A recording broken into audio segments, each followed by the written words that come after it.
Good afternoon and welcome to my channel again. This week is going to be on the MCS 204 book, same as usual. Book will be in the description below. And this week it is on Geeks, and this was the week that I actually did a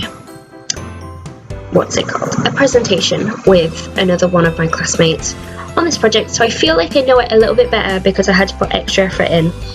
I feel I know it a little bit better than I knew any of the other terms. And I feel like I've got a bit better at recording in terms of I can now just do one take and it's good. Amazing. So basically, this week is about Geeks, and I'm going to go through a couple of things that I remember from my presentation which I found really interesting. And things that I couldn't really delve too deeply into during the presentation because we were kind of on a schedule. So let's start. So basically, I really like the fact that we went through the pros and cons of being a geek. So of course you have the cons of geek has negative connotations about it.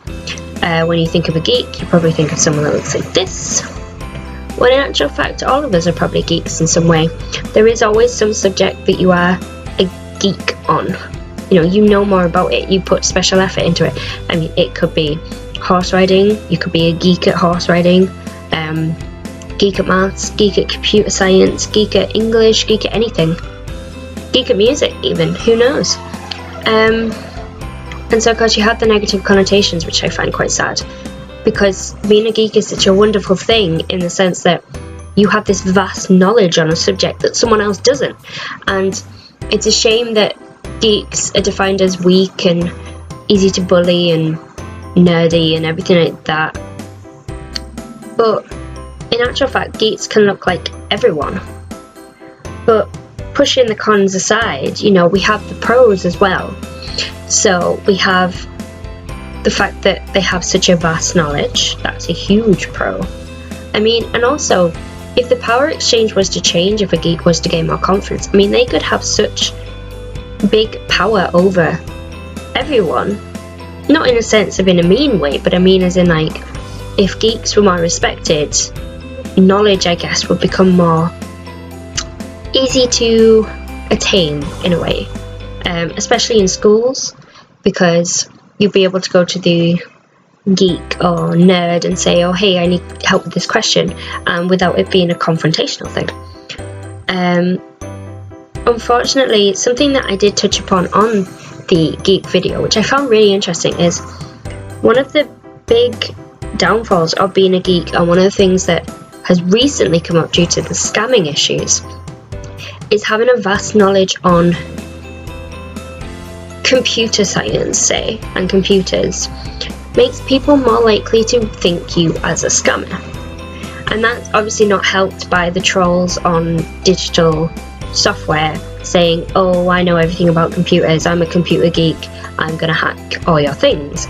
And it gives geeks a very negative interpretation. So what I feel like you should take from this is the fact that you shouldn't, if someone has a vast computer knowledge, they probably won't hack all your things.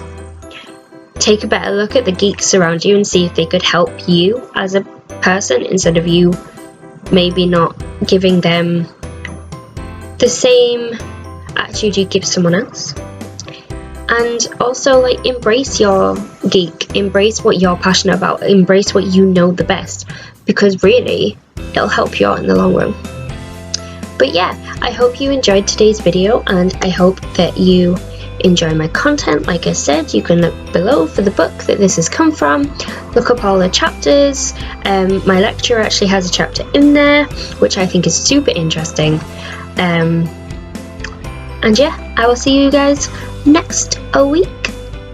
Props. Unless I film it earlier next week. Yeah. There's going to be a political mashup coming soon, and then there's going to be a music video as well that's going to be coming out. So yeah, keep your eyes peeled. Bye guys!